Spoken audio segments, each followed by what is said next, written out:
Kremlin foreign policy advisor Yuri Ushakov mentioned on Wednesday that the United States does not seem prepared to fully normalize diplomatic relations with Russia, attributing this to unresolved disputes related to embassies.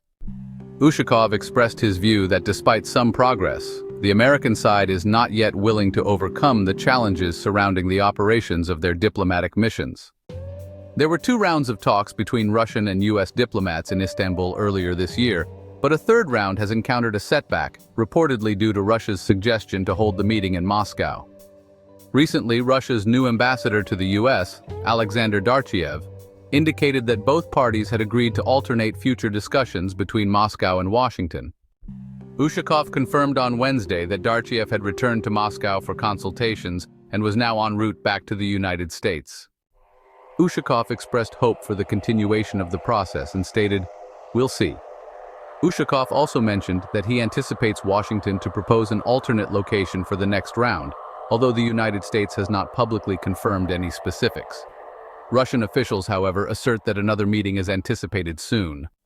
Russia is advocating for the return of 6 diplomatic properties in the United States that were seized between 2016 and 2018 in response to allegations of election interference. Additionally, Russia is seeking clearer answers regarding its proposal to resume direct flights between Russia and the United States.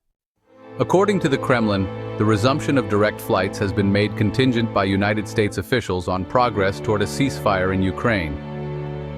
President Vladimir Putin has thus far rejected United States President Donald Trump's efforts to broker a truce.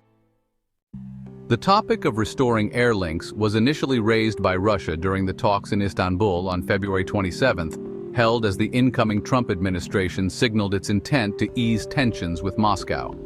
A subsequent round took place on April 10th. In an earlier instance in February, Russian Foreign Minister Sergei Lavrov and United States Secretary of State Marco Rubio held the first direct talks between the country's top diplomats since Russia launched its full-scale invasion of Ukraine in 2022.